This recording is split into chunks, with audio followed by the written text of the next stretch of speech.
Mark Thorne thought he was untouchable. He was the king of New York real estate, a man who viewed people as stepping stones, and his wife, Eleanor, as a worn-out accessory he was ready to discard. He looked her in the eye on their 10th anniversary and told her to get out, sneering that she would leave this marriage with exactly what she came in with. Absolutely nothing. He thought he had the best lawyers money could buy. He thought he had hidden every asset. But Mark made a fatal calculation. He forgot to ask who Eleanor really was before she married him, and he certainly didn't know who was waiting behind the courtroom doors to destroy him. The envelope on the table wasn't a card. It was too heavy, too thick, and the manila color clashed violently with the pristine white tablecloth and the crystal flute of vintage Dom Perignon bubbling softly in the candlelight. Eleanor Thorne sat very still. She had spent the entire day preparing for this evening. She had gone to the salon, asking for the soft waves Mark used to say he loved. She had worn the emerald silk dress he had bought her 5 years ago, back when he still looked at her with something other than mild irritation. It was their 10th anniversary, a decade of life, built brick by brick. "Go ahead," Mark said, his voice devoid of warmth. He didn't sit down. He stood by the fireplace of their penthouse living room, swirling a glass of scotch, looking out at the Manhattan skyline as if the city were his personal chessboard. "Open it." Eleanor's hand trembled as she reached for the envelope. "Mark, what is this? The reservation at Le Coucou is in 30 minutes. Cancel it," he said, taking a sip of his drink. "We aren't going to dinner, Eleanor. We aren't doing this charade anymore." She tore the seal. The words at the top of the document seemed to swim before her eyes, but the bold lettering was undeniable. Petition for dissolution of marriage. The air left her lungs in a sharp, painful gasp. "Divorce? Mark, I don't understand. We just booked the trip to Aspen. We were talking about renovating the kitchen last week." Mark finally turned to look at her. His face was handsome, chiseled, and utterly cold. It was the face that graced the covers of Forbes and Architectural Digest. It was the face of the CEO of Thorne Developments, a man known for his ruthless negotiation tactics. Tonight, his wife was the negotiation. "I was talking about renovating the kitchen," Mark corrected her, walking over to the table and looming above her. "You were just nodding along, Eleanor, like you always do. You've become stagnant." "Stagnant?" She stood up, the silk of her dress rustling. "I gave up my career for you, Mark. I managed this home. I hosted your investors. I nursed you through the bankruptcy scare of 2018 when everyone else told you to quit. And you were adequately compensated for your time," he sneered, placing his glass down with a sharp clink. "You've lived in a $10 million penthouse. You wear designer clothes. You drive a Porsche. But that ride is over." He reached into his pocket and pulled out his phone, checking a text message with a smirk that twisted his gut. "Tiffany is moving in on Monday." The name hung in the air like toxic smoke. Tiffany. Eleanor knew the name. Tiffany LaRue was his new brand consultant, a 24-year-old former swimsuit model with ambition that rivaled Mark's and a moral compass that pointed strictly to the highest bidder. "You're throwing me away for an assistant?" Eleanor whispered, tears finally spilling over. "After 10 years, Mark." "She understands the future," Mark said dismissively. "You represent the past, the struggling years. I don't like being reminded of the struggling years, Eleanor. I've outgrown you." He tapped the papers on the table. "Now, listen carefully, because I'm only going to say this once. My legal team, led by Simon Vance, whom you know is the shark of sharks, has ironclad this." Mark leaned in, his expensive cologne suddenly suffocating her. The penthouse? It's owned by a shell corporation you have no shares in. The accounts? They're in offshore trusts. The cars, leased by the company. Eleanor stared at him, her heart hammering against her ribs like a trapped bird. What are you saying? I'm saying, Mark hissed, a cruel smile playing on his lips, that you signed a prenup 10 years ago. You probably don't even remember reading it. It states that in the event of a divorce, you leave with what you brought into the marriage. He paused for effect. And as I recall, Eleanor, when I found you working in that dusty little library in Boston, you had a beat-up Honda Civic and $300 to your name. So that's what you get. Nothing. I helped you build this company, Eleanor said, her voice shaking but gaining a strange, low intensity. I edited your proposals. I designed the logo. I introduced you to your first angel investor, Mr. Henderson. You wouldn't be Mark Thorne without me. You were a secretary with a sketchbook, he laughed. Don't rewrite history. Henderson liked my vision, not your coffee. Now pack a bag. You can stay in the guest room tonight. But I want you out by tomorrow morning. Tiffany wants to redecorate the master suite this weekend. Eleanor looked at the man she had loved for a decade.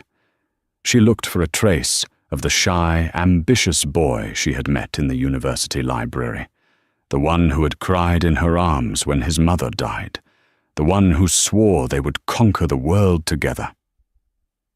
That boy was dead.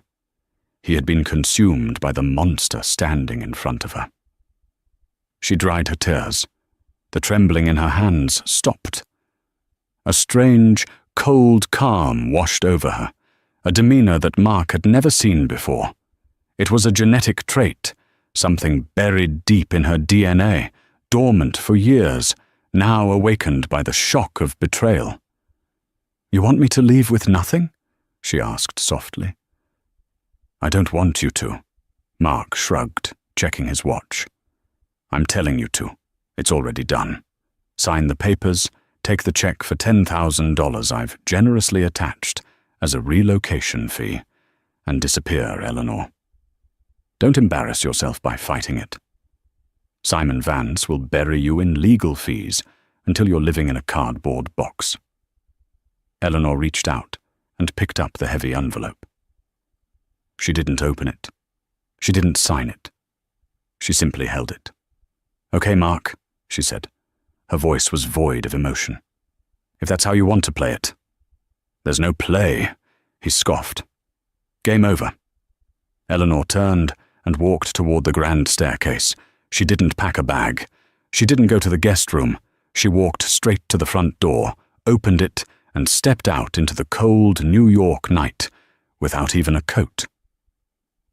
Where are you going? Mark called out, momentarily confused. You can take your clothes. I don't want them, she said, without looking back. You paid for them. Keep them for Tiffany. I'm sure she's used to wearing other people's things. The door clicked shut. Mark stood alone in the silent penthouse. For a split second, a shiver ran down his spine. There was something about the way she had walked out, head high, spine straight, that didn't fit the narrative of a defeated housewife. But then his phone buzzed. It was a nude photo from Tiffany. Mark smiled, the moment of doubt forgotten. He had won. He always won. The rain in New York didn't wash things clean, it just made the grime slicker. Eleanor walked 4 blocks before she hailed a cab. She was shivering, her emerald dress soaked through, clinging to her skin. Passers-by stared at the woman in the evening gown standing in a puddle. But in New York, a crying woman in a dress was just part of the scenery.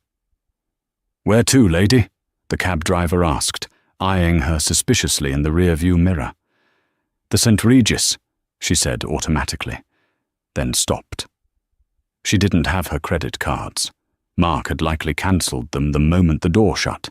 She checked her small clutch.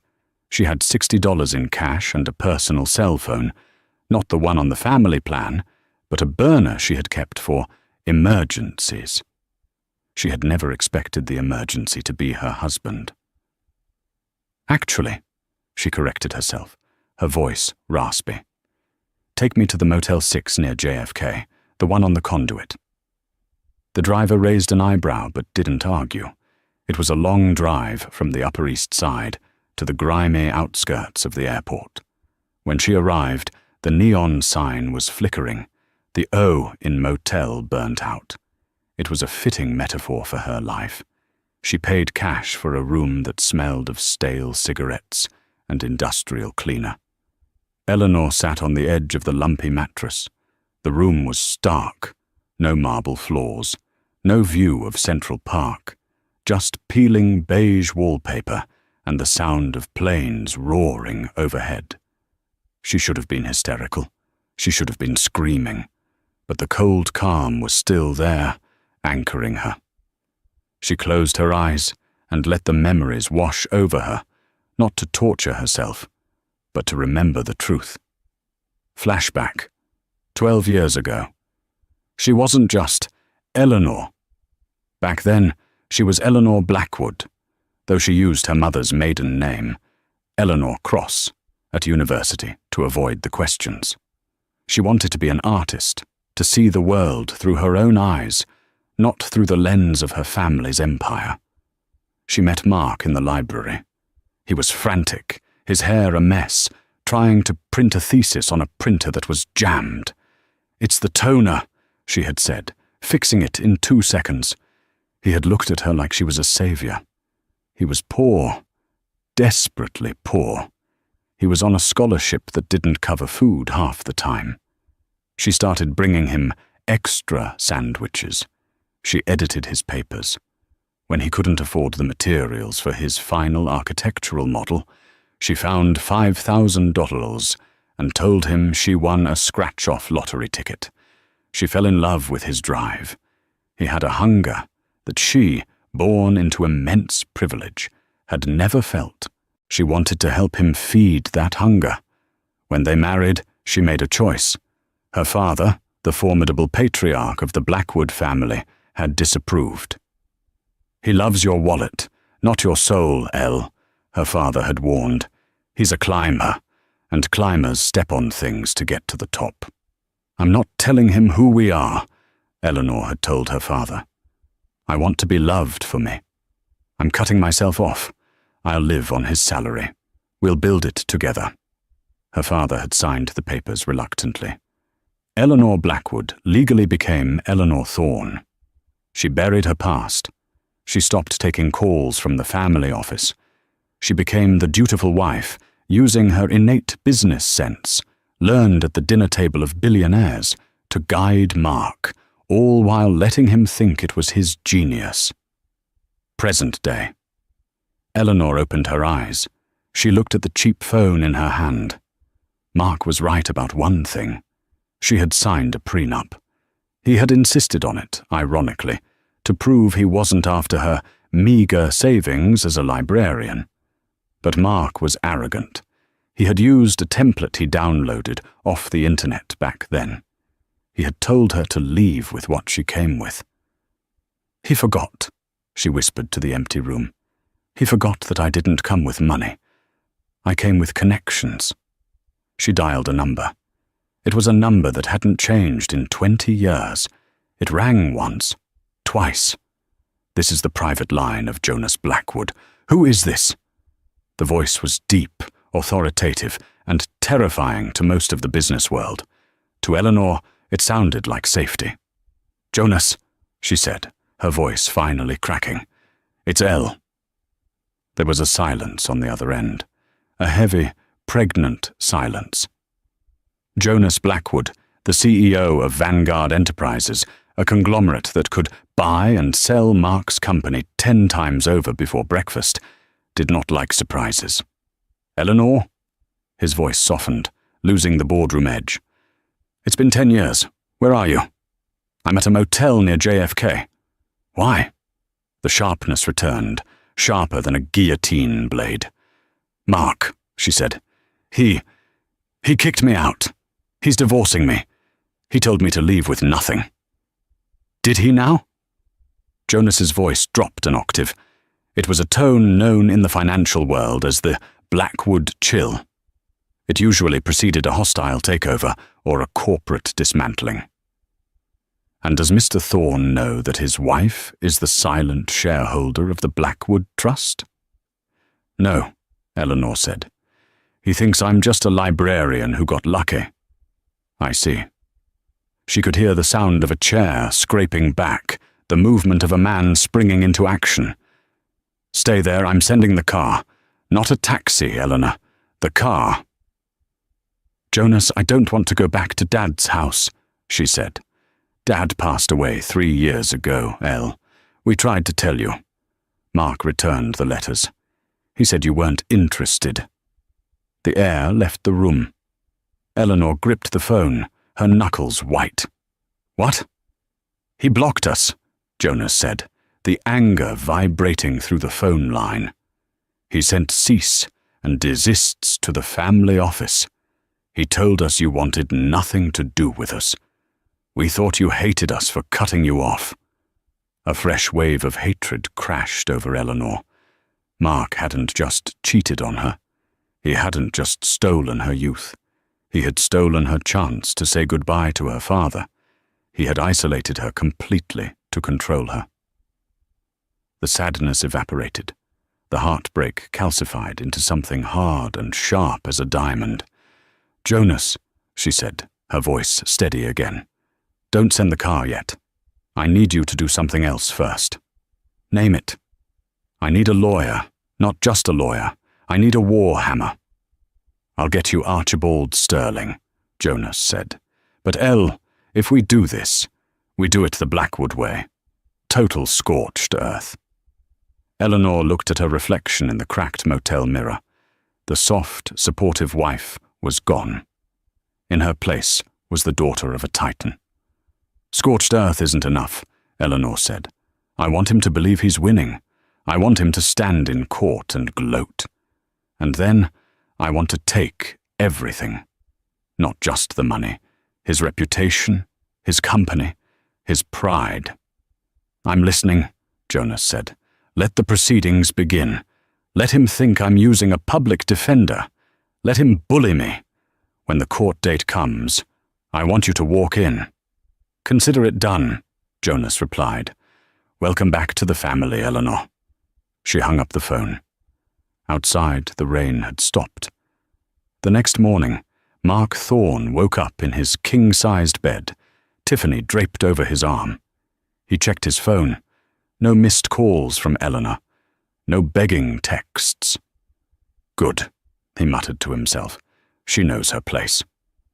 He dialed his lawyer, Simon Vance. "Simon, it's Mark. Fast-track the divorce. I want a court date in 3 months. She won't contest it. She doesn't have the funds to fight a parking ticket, let alone us." "Consider it done, Mark," Simon slickly replied. "We'll crush her." Mark hung up and looked out at the city he thought he owned. He had no idea that across the river, in a penthouse that made his look like a janitor's closet, his wife was sitting at a mahogany table, surrounded by the most terrifying legal team in the Western Hemisphere, plotting his extinction. The game had begun. 3 weeks later, the legal papers arrived at Mark's office at Thorne Developments. Mark was in the middle of a board meeting, presenting the quarterly projections for his new luxury condo project in Brooklyn, The Spire. He paused as his assistant, a nervous young woman named Sarah, who had replaced the previous one Tiffany had fired, walked in. "Mr. Thorne," she whispered, trembling slightly. "A courier just dropped this off. It's marked urgent. Legal." Mark smirked, gesturing for her to place it on the mahogany conference table. "Ah, the surrender. Gentlemen, if you'll excuse me, this will just take a moment. It seems my soon-to-be ex-wife has realized the futility of resistance." The board members, mostly older men in grey suits who tolerated Mark's arrogance because of his profit margins, chuckled politely. Mark tore open the envelope with a flourish.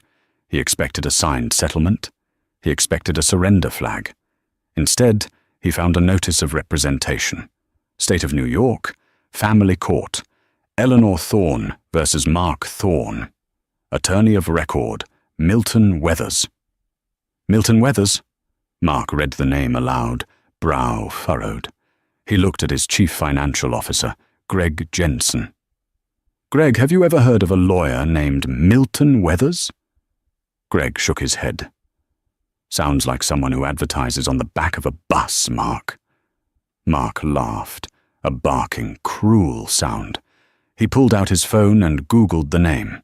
The first result was a website that looked like it had been built in 1999, featuring a lawyer in a cheap suit standing in front of a bookshelf of encyclopedias. The office address was a strip mall in Queens, sandwiched between a dry cleaner and a discount vape shop.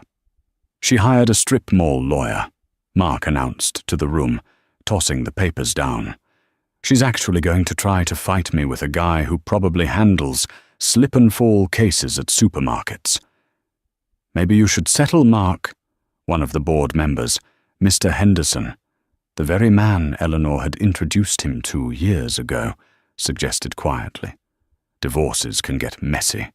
Public perception. There is no perception to manage, Jim. Mark cut him off. She has no money. She has a clown for a lawyer. This isn't a fight. It's a pest control issue. I'll have Simon Vance chew this Milton Weathers up and spit him out before lunch. But unbeknownst to Mark, the strip mall lawyer was exactly what Eleanor wanted him to see. Across the city, inside the sleek, glass-walled conference room of Blackwood Capital, the atmosphere was very different. The room smelled of old money, leather, polished wood, and silence. Eleanor sat at the head of the table. She looked different. The mousy, terrified housewife of 3 weeks ago was gone. Her hair was cut into a sharp, chic bob. She wore a tailored black suit that cost more than Mark's car. But most importantly, her eyes were cold. To her right sat Jonas Blackwood, her brother. He was a giant of a man, known in the industry as the Reaper, for his ability to dismantle failing companies with surgical precision. To her left was Archibald Sterling. Sterling wasn't just a lawyer, he was a legend. He had represented royalty, tech moguls and heads of state. He didn't have a website. If you needed to find him, you couldn't afford him. And at the far end of the table sat a small, nervous-looking man in a rumpled suit. The real Milton Weathers. So, Archibald Sterling spoke, his voice like gravel wrapped in velvet. Mr. Weathers here has filed the initial response. Mark thinks he is dealing with a bottom feeder. This will make him sloppy. He's already sloppy, Eleanor said, reviewing a file in front of her. I've been tracking the household accounts. Since he kicked me out, he spent $50,000 on jewelry for Tiffany, leased a new Aston Martin, and, this is the interesting part, moved $2 million from the company operating account into a consulting LLC registered in Delaware. Classic hiding of assets, Jonas noted, tapping his pen. He thinks because the LLC isn't in his name, we won't find it. Amateur. He doesn't know I know the passwords, Eleanor said. He never changed them because he thinks I'm too stupid to understand spreadsheets. Archibald nodded approvingly. We will let him continue to hide assets. In fact, we want him to hide more. Under New York law, attempting to hide assets during a divorce is perjury and fraud. If we catch him doing it enough, the judge won't just give you half, Eleanor. The judge could award you everything as a penalty. But we have to maintain the ruse, Jonas warned. Eleanor, you have to live the part. You can't stay in the penthouse here. You need to be seen struggling. Eleanor took a deep breath. I know. I rented a studio apartment in the Bronx yesterday, under my married name. It has no AC, and the radiator clanks." "Good," Jonas said, though his eyes showed pain for his sister. "And Milton?" The small lawyer jumped. "Yes, Mr. Blackwood. When you meet with Simon Vance, I want you to be incompetent, stutter, drop papers. Let him bully you, make demands that make no sense, make Mark believe he has already won." I can do that, sir," Milton stammered. "I'm actually quite good at being nervous." "Excellent," Archibald said. "The court date for the preliminary hearing is set for November 15th. That gives us 2 months. Eleanor, keep your head down. Mark will try to provoke you." "Let him try," Eleanor said, closing the file. "He's not fighting his wife anymore. He's fighting a Blackwood." The weeks leading up to the hearing were a torture of their own design. Mark was living the life of a bachelor king. Tiffany had moved into the penthouse and immediately begun erasing Eleanor's presence. She replaced Eleanor's antique furniture with gaudy modern art. She threw parties that lasted until 4 a.m. on Tuesdays.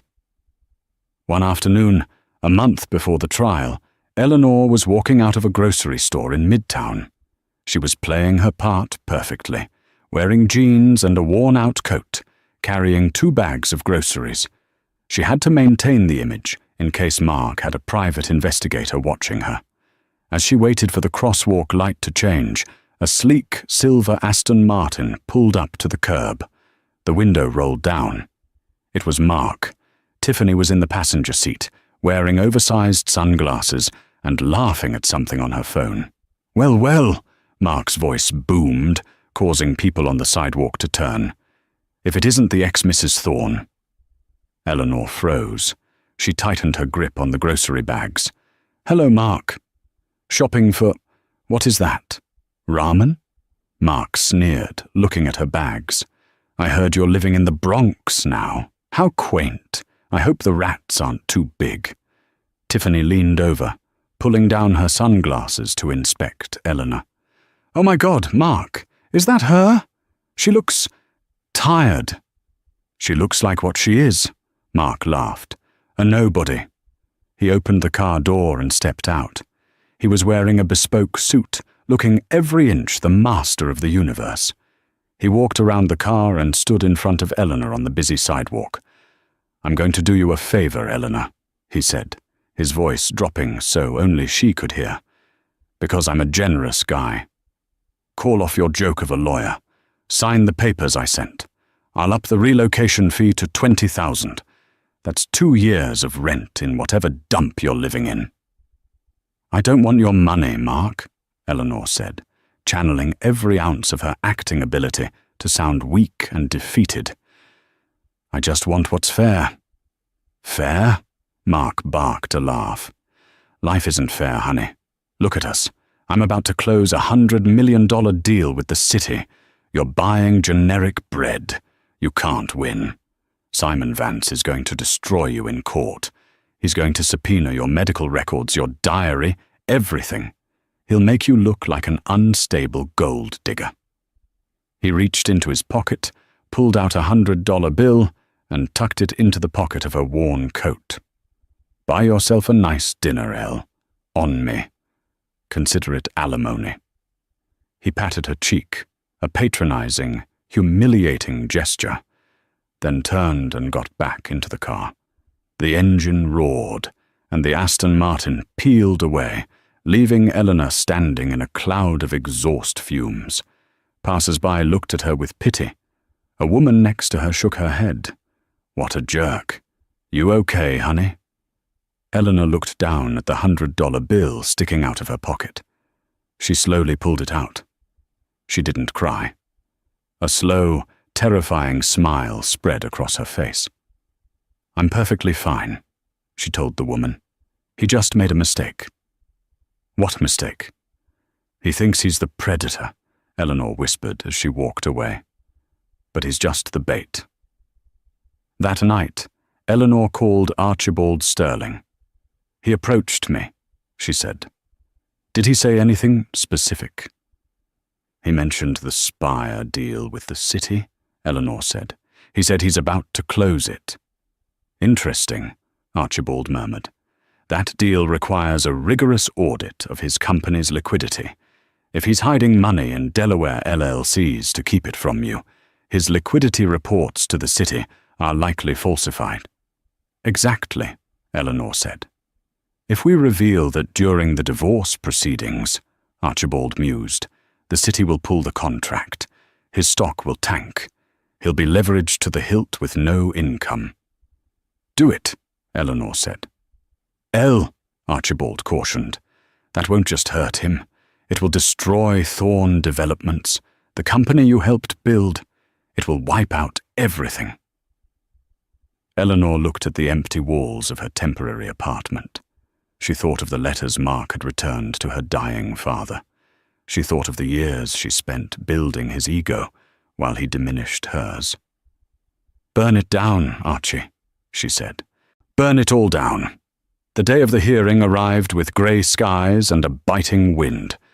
The New York family court was a bustle of misery, people arguing in hallways, crying babies, and overworked clerks.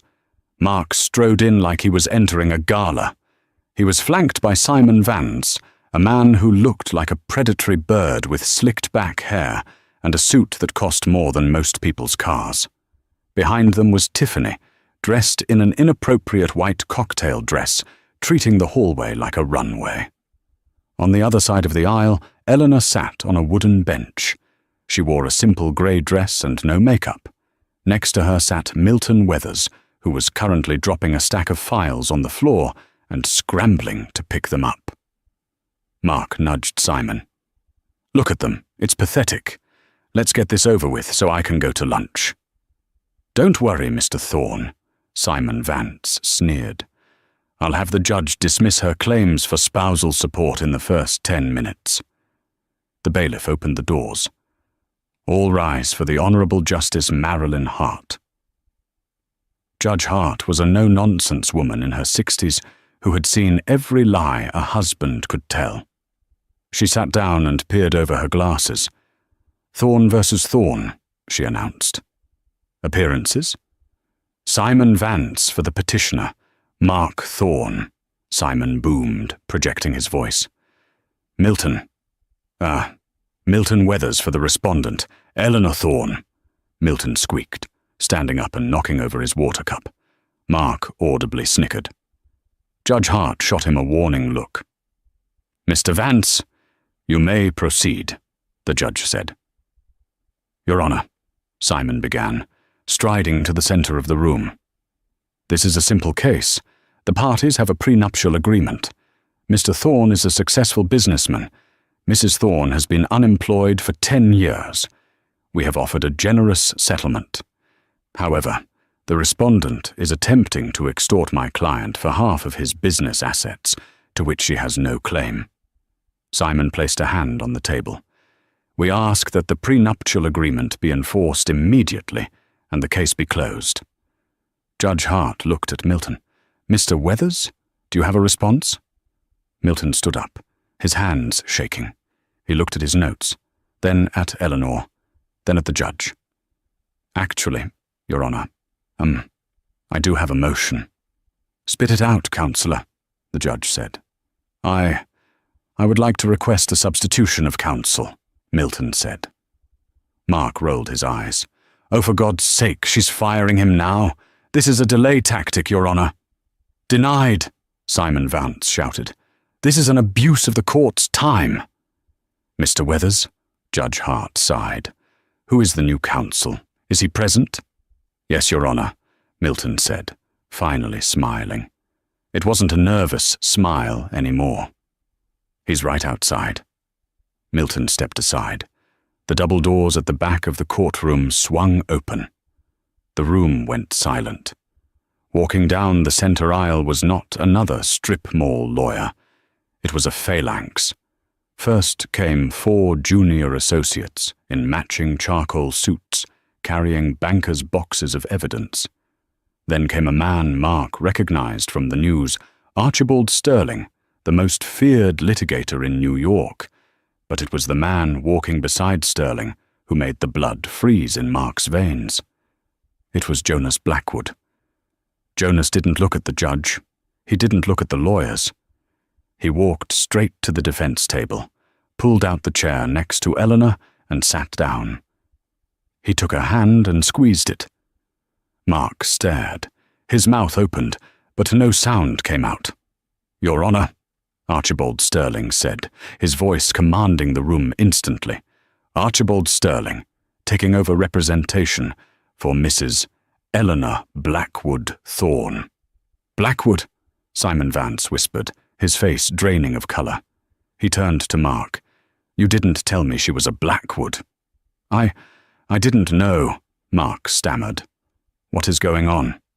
"And," Archibald continued, "we are not here to discuss the prenuptial agreement, Your Honor. We are here to file a cross-petition for divorce on the grounds of adultery, massive financial fraud, and spousal abuse. We also have a motion to freeze all assets of Thorne Developments, pending a forensic audit." "Objection!" Simon Vance screamed, though his voice cracked. "This is ambush!" "It's not an ambush," Jonas Blackwood spoke for the first time. His voice was low, calm, and terrifying. "It's an execution." Judge Hart looked from the flustered Simon Vance to the stone-faced Archibald Sterling. She looked at Eleanor, who was finally looking up, her eyes meeting Mark's with a gaze of pure steel. "Motion to substitute counsel is granted," Judge Hart said, banging her gavel. She leaned forward, looking interested for the first time all day. "Mr. Sterling, you mentioned fraud." "Yes, Your Honor," Sterling said, opening the first banker's box. "We have evidence that Mr. Thorne has concealed approximately $12 million in offshore accounts. We also have proof that he has falsified liquidity reports to the City of New York regarding the Spire project. And," Sterling paused for effect, "we have the original copy of the prenuptial agreement. The one Mr. Thorne claims forbids my client from taking assets. However, Mr. Thorne seems to have forgotten Clause 14b. Mark gripped the table. "What clause? What is he talking about?" "Clause 14b, Sterling read aloud. "In the event that either party is found to have committed adultery, which leads to the dissolution of the marriage, the infidelity clause voids the separation of assets limitation. All assets become community property, subject to equitable distribution." Sterling looked at Mark. "And we have the text messages, the hotel receipts, and the testimony of one Ms. Tiffany LaRue's former roommate confirming the affair began 6 months ago." Mark turned to Tiffany. She looked horrified, not for him, but for herself. "You said the prenup was ironclad," Tiffany hissed at Mark. "It was," Mark shouted. "I downloaded it myself." "From a template," Sterling noted dryly. "A template that includes standard infidelity clauses. Did you not read the fine print, Mr. Thorne?" Eleanor stood up slowly. She looked at her husband across the aisle. "You told me to leave with what I came with," she said clearly, her voice ringing through the silent courtroom. "I came into this marriage with my integrity, and I came with my family." She gestured to Jonas. "Now," Eleanor said, "I'm taking what I built." "Your Honor," Sterling said, "we request an immediate freezing of all accounts." "Granted," Judge Hart said instantly. Mark slumped in his chair. His phone buzzed in his pocket. It was a notification. "Alert. Corporate accounts frozen. Vanguard Enterprises has initiated a hostile takeover bid for Thorne Developments." He looked at Jonas. Jonas winked. The trap hadn't just snapped shut. It had crushed him. The chaos outside the courtroom was worse than the silence inside. As Mark stumbled out of the double doors, dazed and loosening his tie, he was blinded by the flashbulbs of paparazzi. But these weren't the friendly photographers from the society pages he was used to. These were news crews. "Mr. Thorne," Is it true your assets have been frozen?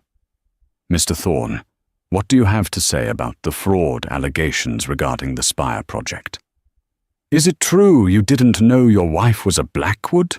Mark tried to push through them, looking for his driver. No comment. Get out of my way. He looked around for Tiffany. She was standing near the exit, typing furiously on her phone. Tiffany, let's go! He barked. She looked up, her face cold. I'm taking an Uber, Mark. What? Don't be ridiculous. The car is here. The car isn't yours anymore. Remember? She snapped, loud enough for a reporter to hear. And neither am I. I just Googled aiding and abetting fraud. I'm not going to jail for you. I'm calling my own lawyer. She turned on her designer heel, shoes he had paid for, and walked away into the crowd. Mark stood alone on the steps of the courthouse. He saw a black Rolls-Royce pull up to the curb. Jonas Blackwood stepped out, opening the back door. Eleanor emerged from the courthouse, flanked by security. She didn't look at the cameras. She didn't look at the crowd. She looked straight ahead, sliding into the car with the grace of a queen reclaiming her throne. As the car pulled away, Mark's phone rang. It was Greg Jensen, his CFO. Mark, where are you? Greg sounded like he was hyperventilating. The SEC is here. They're raiding the office. They have boxes, Mark. They're taking the computers. Stall them! Mark screamed into the phone. I'll be there in 20 minutes. There's no point, Greg whispered. The city just pulled the Spire contract. The news broke about the liquidity fraud. Vanguard Enterprises just bought our debt notes, Mark. Jonas Blackwood owns our loans now. He's calling them in immediately. He can't do that. He can. We're in default. It's over. Security is escorting me out. Don't come to the office, Mark. They have a warrant for your arrest regarding the embezzled funds in Delaware. The phone slipped from Mark's hand and shattered on the concrete. The next 48 hours were a blur of humiliation. Mark wasn't allowed back into his penthouse. The locks had been changed by the bank. He stayed in a hotel, paying with cash until he ran out. His credit cards were declined. His friends, the friends who drank his scotch and laughed at his jokes, stopped answering his calls. He sat in a small hotel room, watching the news on a grainy TV. Breaking news: the collapse of Thorne Developments, how the king of real estate built a castle on sand. Eleanor Blackwood, daughter of the late Titan James Blackwood, has announced she will be acquiring the distressed assets of her husband's firm to protect the employees. She wasn't just leaving him, she was eating him alive. Mark had always believed that money was power. He had forgotten that true power wasn't about what you had in the bank. It was about who you were when the bank account was empty. And without his money, Mark Thorne was nobody. He had one card left to play. He knew Eleanor. He knew her heart. Underneath the Blackwood armor, she was still the woman who brought him sandwiches in the library. If he could just talk to her, just look her in the eyes, he could manipulate her. He could charm her. He could get her to drop the charges and give him a settlement. He cleaned himself up as best he could. He put on his one remaining suit, and he went to the only place he knew she would be.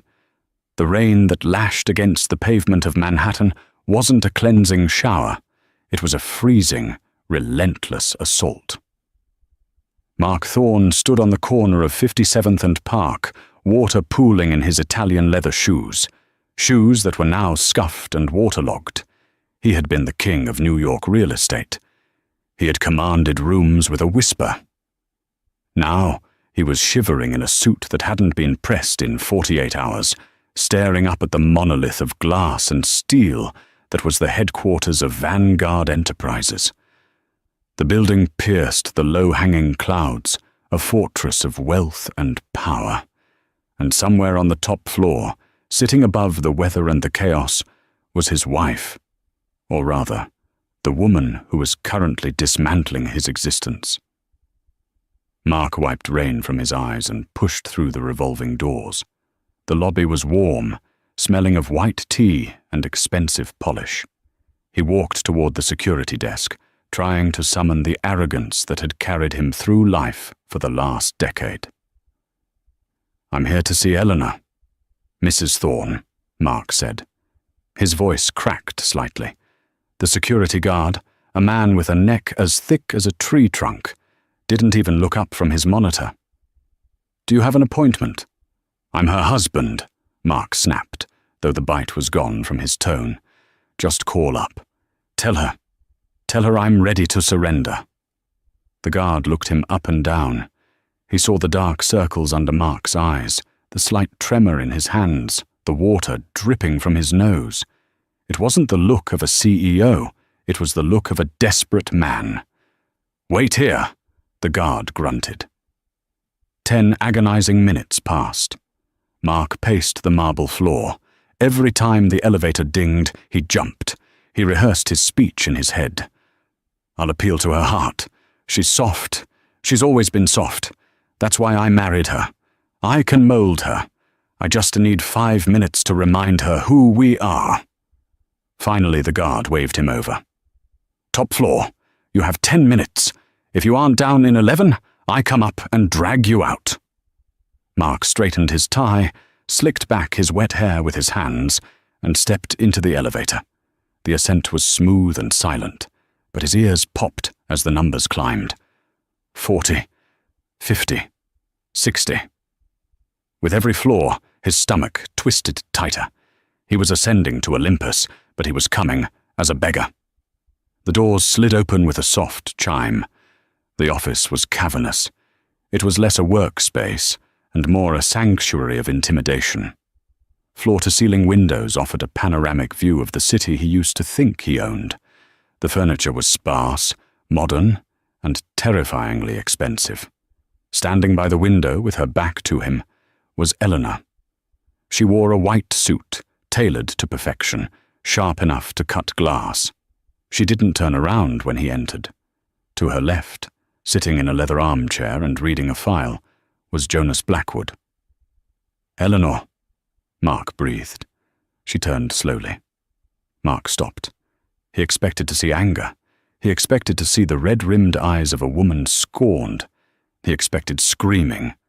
But there was nothing. Her face was a mask of absolute, terrifying indifference. She looked at him, not with hatred, but with the mild curiosity one might have for a bug trapped in a jar. "Hello, Mark," she said. Her voice was calm, steady, and stripped of all warmth. "You're dripping on the Persian rug." I didn't have an umbrella," Mark stammered. He took a step forward, his hands held out in a pleading gesture. "Eleanor, please, we need to talk." "We are talking," she said, walking around the massive oak desk and sitting down. She gestured to a hard wooden chair opposite her. "Sit."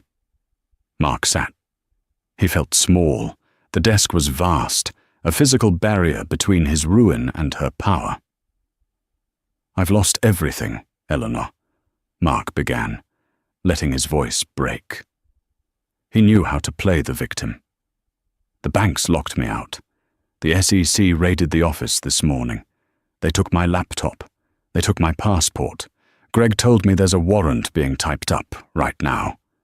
He looked at her, eyes wide and imploring. "They're talking about prison, Eleanor. Federal prison. For fraud." "Yes," Eleanor said, picking up a silver pen and twirling it idly. "That is generally what happens when you embezzle $2 million into a shell company to hide it from your wife during a divorce. It's called bankruptcy fraud. My brother tells me the sentencing guidelines are quite robust." Jonas flipped a page in his file, the sound loud in the quiet room. "I did it for us," Mark lied, leaning forward. "I was scared, Eleanor. The market was volatile. I wanted to create a safety net for our future. I was trying to protect the family." Eleanor stopped twirling the pen. She stared at him. The silence stretched for 5 seconds, then 10.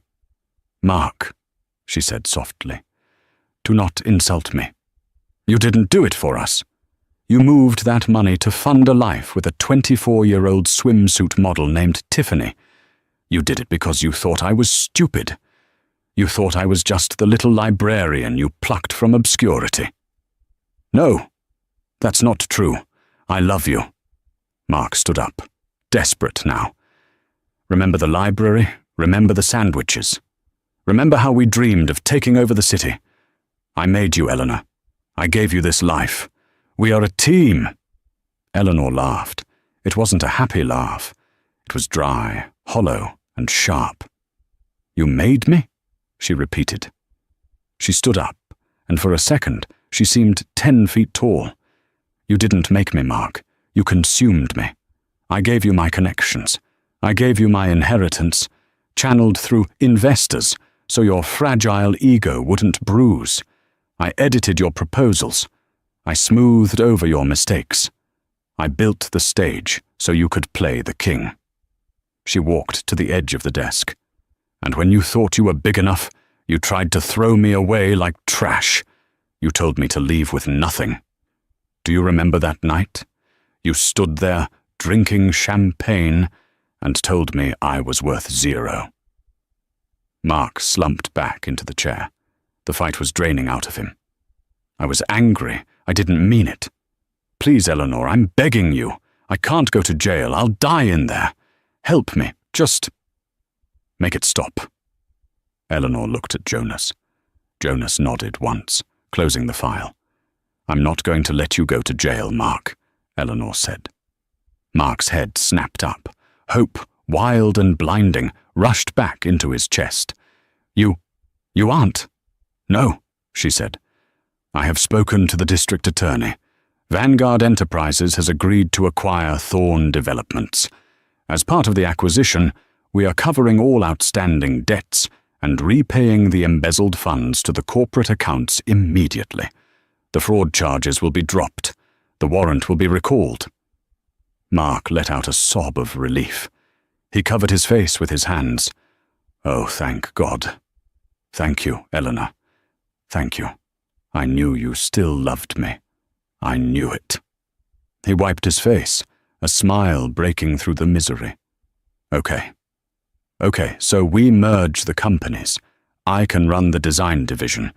I have ideas for a new tower in Midtown. We can turn this around.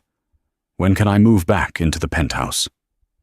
Eleanor stared at him, genuinely baffled by his narcissism. "You aren't moving back in, Mark, and you aren't running anything." She slid a document across the desk. It was thick, bound in blue legal paper. "This is a sale and purchase agreement. It transfers 100% of your shares, assets, intellectual property, and rights in Thorn Developments to me. It also includes a permanent non-compete clause. You will never work in real estate in the state of New York again." Mark froze. You're taking my company?" "I'm saving the company," she corrected. "I'm saving the jobs of the 300 people you didn't care about. I'm buying the debt you created." "But what about me?" Mark whispered. "This company was my life. If you take it, what do I have left?" "You have your freedom," Eleanor said, "which is more than you deserve." "But I need something to start over," Mark stammered. "A settlement, a buyout. The company was valued at $500 million last year. Even with the debt, the brand is worth something." "The brand is toxic," Jonas spoke up from the corner, his voice deep and rumbling. "But we are generous." "Yes," Eleanor said. "We are paying you for the company. A fair market value for what you currently bring to the table." Eleanor reached into the pocket of her white blazer. She pulled out a single object and placed it on the polished oak desk. It was a $1 bill. It was crisp, green and lonely against the vast expanse of wood. Mark stared at it. The room went so silent he could hear the rain hitting the glass 50 stories up. $1? Mark whispered. You told me to leave the marriage with what I came with, Eleanor said, her voice low and intense. I came with my integrity, my family and my mind. I still have all three. She pushed the dollar bill toward him with one manicured finger. But when I met you in that library, Mark, you were a scholarship student on academic probation. You had holes in your sneakers. You had nothing. But you had $1 in your pocket and a lot of audacity. She leaned in close, her eyes locking onto his. So, I am returning you to your factory settings. You leave with exactly what you brought. $1. No debt. No jail. Just you and the world. Mark looked at the dollar. Then he looked at Eleanor. He searched for a crack in her armor, a hint of the woman who used to rub his back when he was stressed. But that woman was gone. He had killed her with 1,000 cuts, and this queen standing before him was what had risen from the grave. Eleanor, please, he croaked, tears streaming down his face now. I can't survive on this. I have nowhere to go. It's raining. I have no home. Eleanor stood up and walked back to the window, turning her back on him. Then I suggest you find a library, she said coldly. I hear they're free. Get him out, Jonas. Jonas stood up. He didn't touch Mark, but his presence was enough. Mark Thorne, the man who wanted to own the skyline, reached out with a trembling hand. He picked up the $1 bill. He crushed it in his fist, turned, and walked out of the office. The elevator ride down was a funeral. He walked out of the building and into the pouring rain. He stood on the sidewalk, soaked to the bone, clutching a piece of paper that wouldn't even buy him a cup of coffee in the city he used to rule. Passers-by rushed around him, ignoring the weeping man in the ruined suit. He was invisible. He was nobody. Up in the penthouse, the room was quiet. Jonas walked over to the wet bar and poured 2 glasses of vintage champagne. He handed one to his sister. He took the $1, Jonas asked. He took the $1, Eleanor confirmed. She took the glass, her hand steady. He's going to be destitute, Eleanor. He won't last a week out there, Jonas said, though he didn't sound concerned. Was it too much? Eleanor took a sip of the champagne. It tasted like victory. She looked out at the city lights, flickering through the rain like diamonds scattered on black velvet. He wanted a divorce, Eleanor said, a small, satisfied smile playing on her lips. I just gave him the most expensive one in history. She turned away from the window, turning her back on the rain and the man standing in it. Now, she said, walking toward the door. Call the contractors, Jonas. I want to renovate this office. I never did like the view from here. And that is the story of Mark Thorne, a man who learned the hardest lesson of all. Never mistake silence for weakness, and never, ever underestimate the person who helped you build your throne. He thought he could discard his wife like an old receipt, failing to realize she was the bankroll behind his entire life. He left the marriage with exactly what he deserved, his freedom and a $1 bill. Eleanor proved that dignity isn't about the clothes you wear or the car you drive. It's about knowing your worth when everyone else tries to discount you. What do you think? Was Eleanor's punishment too harsh, or did Mark get exactly what was coming to him? Would you have saved him from jail or let him rot? Let me know in the comments below. I read every single one. If you enjoyed this story of betrayal and ultimate revenge, please smash that like button and subscribe to the channel. Turn on notifications so you never miss a story. We drop new dramas every week. Thanks for listening. And remember, be careful who you step on your way up. You might meet them on your way down.